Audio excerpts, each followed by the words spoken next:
नमस्कार दोस्तों, स्वागत है आपका वीआर स्टडी सर्किल में। मैं हूं विशाल और इसी श्रृंखला में आज हम लेकर आए हैं नेक्स्ट जीके की क्लास। ठीक है, और वही पढ़ना है।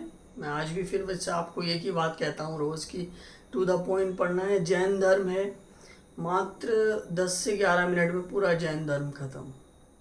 आराम से 10-12 मिनट में 2-3 बार वीडियो देख लेंगे, फिनिश हो जाएगा। जैन धर्म के जो भी क्वेश्चंस होंगे तो सारे इस वीडियो में कवर हो जाएंगे। ठीक है, और जैन और बौद्ध धर्म दोनों से क्वेश्चन आता ही आता है। ठीक है, जीके का क्वेश्चन आता ही आता है, तो आपको ध्यान से क्लास लीजिए। नए हैं तो चैनल को प्लीज़ सब्सक्राइब कर लीजिए।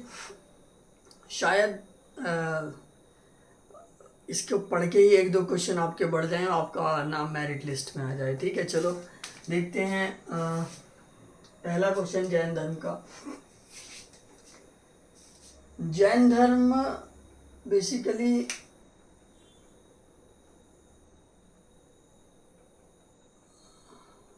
जो हम उत्तर वैदिक काल पढ़ रहे थे, उत्तर वैदिक काल के समापन के बाद जब 600 ईस्वी पूर्व उत्तर काल समाप्त हुआ, उत्तर वैदिक काल, तो उस दौरान ही अस्तित्व में आया।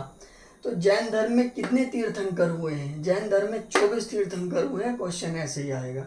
ठीक है, जैन धर्म में 24 तीर्थंकर हुए हैं, मतलब गुरु कह सकते हैं इनको। जैन धर्म के प्रवर्तक, संस्थापक, जो भी इनको बोले। जैन धर्म में कुल कितने तीर्थंकर हुए हैं? 24। पहले तीर्थंकर का क्या नाम था?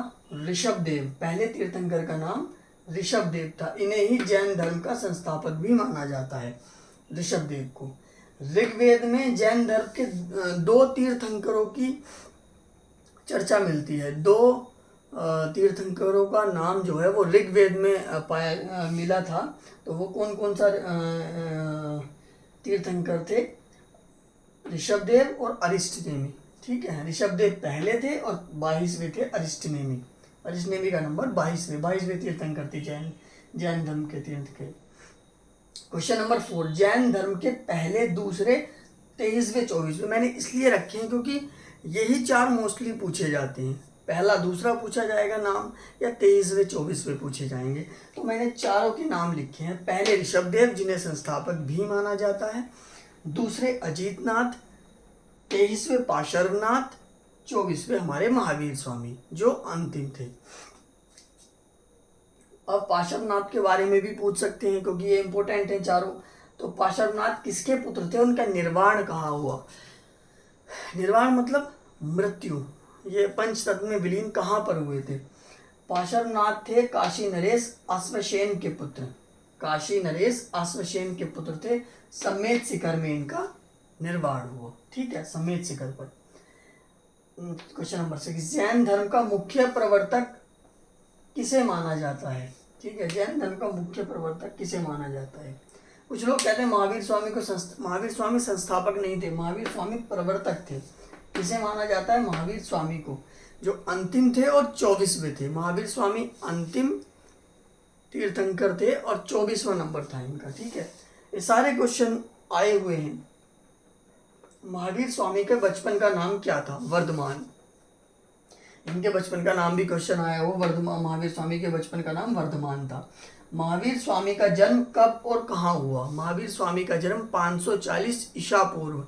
ईसा पूर्व मैंने पहली वीडियो में भी बताया था। ईसा पूर्व होता है बिफोर क्रिश्चियन, यानी यदि अभी 2023 चल रहा है तो कभी 1 भी चला होगा, 1 ईस्वी भी आई होगी। 2023 ईस्वी चल रही है, तो 1 ईस्वी से 540 साल पहले इनका जन्म हुआ था।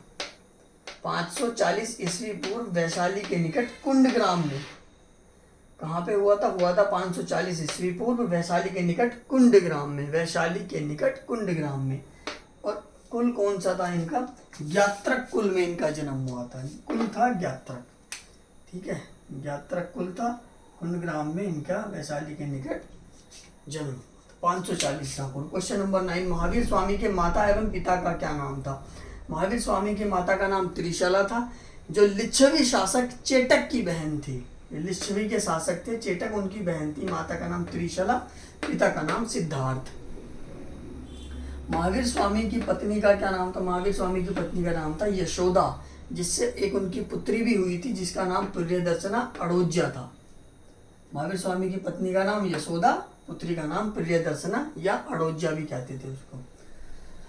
12 वर्ष की कठिन तपस्या की इन्होंने, ठीक है। फिर उन्हें ज्ञान कहाँ प्राप्त हुआ था? 12 वर्षों तक कठिन तपस्या करने के बाद ऋजुपालिका नदी के तट पर द्रंबिक गांव में, ऋजुपालिका नदी थी, ऋजुपालिका, और जरम्बिक गांव था, नदी के तट पर स्थित था गांव जरम्बिक गांव। 42, क्योंकि 30 वर्ष की अवस्था में इन्होंने गृह त्याग कर दिया था, 12 वर्ष तक तपस्या की, फिर 42 साल में इनको ज्ञान की प्राप्ति हुई।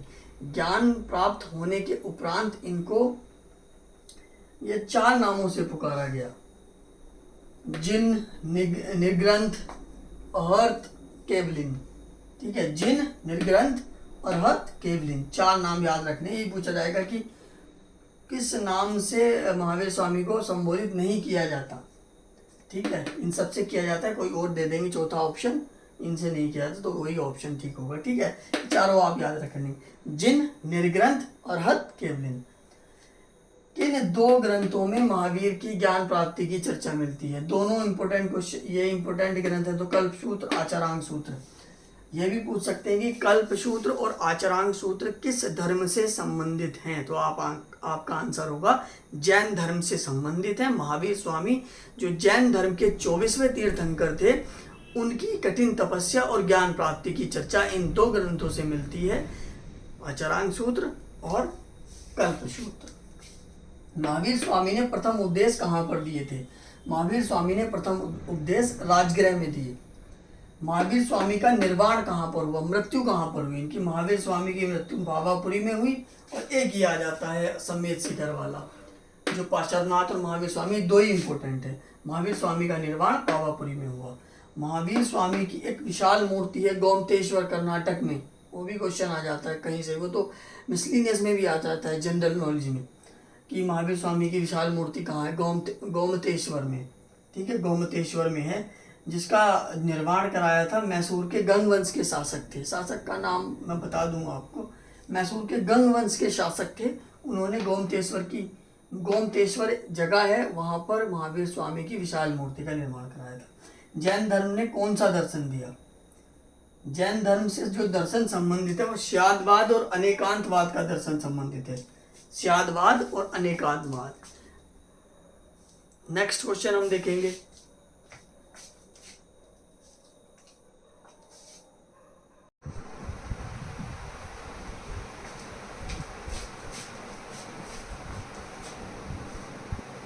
नेक्स्ट क्वेश्चन है, जैन धर्म में कितने सिद्धांत हैं? शुरुआत में 4 सिद्धांत थे, सत्य, अहिंसा, अपरिग्रह, अस्तेय। शुरुआत में 4 सिद्धांत थे, 5वां महावीर स्वामी जी ने जोड़ा ब्रह्मचर्य, ठीक है, ब्रह्मचर्य जोड़ा। 19वां क्वेश्चन, जैन धर्म किस वैदिक दर्शन के निकट है? वैदिक में सांख्य दर्शन है और योग दर्शन है, ऐसे मैंने 6 दर्शनों के बारे में बताया था पिछली क्लास में, तो वो भी आप क्लास जरूर देखिएगा। तो जैन दर्शन जो है वो सांख्य दर्शन के निकट है, ठीक है। जैन धर्म में किस सिद्धांत को अधिक महत्व दिया? कर्म को, कर्म करना ही इसमें परम धर्म माना गया है, ठीक है। कर्म को जैन धर्म में अधिक महत्व दिया गया। जैन धर्म में कितने कर्म और पापों का उल्लेख है? टोटल जो कर्म है वो 8 कर्म और 18 पापों का उल्लेख है। ये क्वेश्चन भी आया हुआ है, 8 कर्म और 18 पाप जैन धर्म में, 8 कर्म और 18 पाप। जैन धर्म में कितने रत्न हैं? त्रिरत्न है, इनको बहुत ज़्यादा महत्ता दी गई है। त्रिरत्न बहुत ज़्यादा इंपॉर्टेंट है इसके, सम्यक ज्ञान, सम्यक दर्शन, सम्यक कर्म, सत्य विश्वास, सत्य ज्ञान और सत्य कर्म, ठीक है। ये त्रिरत्न है, तीनों याद रखिए। क्या जैन धर्म में मूर्ति पूजा को, हाँ, जैन धर्म में मूर्ति पूजा को स्वीकृति दी गई है, ठीक है। जैन धर्म में मूर्ति पूजा को स्वीकृति दी गई है। जाति व्यवस्था का निषेध है, मूर्ति को, महावीर स्वामी की मूर्ति की पूजा जैनी करते हैं जैन लोग। महावीर स्वामी के अनुयायी कितने गणों में विभाजित थे? जो महावीर स्वामी को मानने वाले उनके शिष्य थे वो 11 गणों में विभाजित थे। कितने? 11 गणों में। क्वेश्चन नंबर 25, जैन संघ के सदस्यों को कितने वर्गों में बांटा गया है? जो जैन संघ के सदस्य थे ना, उन्हें वे 4 प्रकार के होते थे, 4 होते थे, मतलब भिक्षु, भिक्षुणी, श्रावक, श्राविका। भिक्षु पुरुष, महिला, पुरुष, महिला। जो भिक्षु भिक्षुणी तो वो सन्यासी जीवन व्यतीत करते थे, गृह त्याग देते थे, भिक्षु और भिक्षुणी। लेकिन जो जैन संघ के जो श्रावक श्राविका होते थे वो गृहस्थ जीवन, मतलब घर में रह के ही जैन संघ से जुड़े होते थे। जैन संघ कितने भागों में विभाजित हुआ? कालांतर में जैन धर्म 2 भागों में विभाजित हो गया था, 2 वर्गों में, 2 गुटों में, दिगंबर और श्वेतांबर। दिगंबर जो भद्रबाहु के समर्थक थे, जो भद्रबाहु जो लेटर ऑन जिन्होंने जैन धर्म की कमान संभाली, भद्रबाहु, उनके समर्थक दिगंबर कहलाते थे। और जो दूसरी में बटे हुए थे श्वेतांबर कहलाते थे, वो स्थूल भद्र के समर्थक थे। दिगंबर बिना वस्त्रों के रहते थे, श्वेतांबर श्वेत वस्त्र पहनते थे। 27 जैन धर्म में कितनी संगीतियाँ हुई? दो संगीतियाँ हैं, दोनों बहुत ज़्यादा इम्पोर्टेंट है। पहली संगीति हुई थी 322 से 298 ईस्वी पूर्व, BC है, बिफोर क्रिश्चियन, 322 से 298 ईस्वी पूर्व। पाटलिपुत्र में स्थूलभद्र इसके अध्यक्ष थे, जगह पाटलिपुत्र स्थूलभद्र। दूसरी 512 बल्लवी में हुई थी, देवर्षि श्रमा श्रवण। 512 में बल्लवी में देवर्षि श्रमा श्रवण इसके अध्यक्ष थे। जैन ग्रंथों की भाषा क्या थी? इंपॉर्टेंट आता ही है क्वेश्चन, ये तो आएगा ही। प्राकृत भाषा में जैन ग्रंथ लिखे हुए हैं। जैन ग्रंथों को क्या कहा जाता था? मैंने पहली क्लास में भी बताया था, पहली पूर्व या आगम कहा जाता था। और प्रत्येक आगम का 12 अंग होते थे, ठीक है, प्रत्येक का एक अंग होता था। टोटल अंगों की संख्या 12 है, एक मिस हो गया है, तो अब जो बुक में लिखा हुआ है वो 11 है। वर्तमान में अंगों की संख्या 11 है, टोटल 12 अंग थे, ठीक है। जैन ग्रंथों को आगम या पूर्व कहा जाता था। जैन ग्रंथ कल्प सूत्र जो है, जिसमें जो तीर्थंकर हैं उनकी जीवन परिचय, जीवन जीवनी मिलती है उनकी, कल्प सूत्र जो है वो भद्रबाहु ने लिखा था। जैन ग्रंथ इंपॉर्टेंट, सबसे इंपॉर्टेंट ग्रंथ है, कल्प सूत्र को भद्रबाहु ने लिखा था। जैन धर्म समाप्त, इससे बाहर कुछ नहीं आने वाला, रट दीजिए। मुश्किल से 10 से 11 मिनट की क्लास है, रट दीजिए, इससे बाहर कुछ नहीं आना। चैनल वीडियो देखने के लिए धन्यवाद। चैनल पर नए हो तो please subscribe, like and share कीजिए, please please please. Thank you.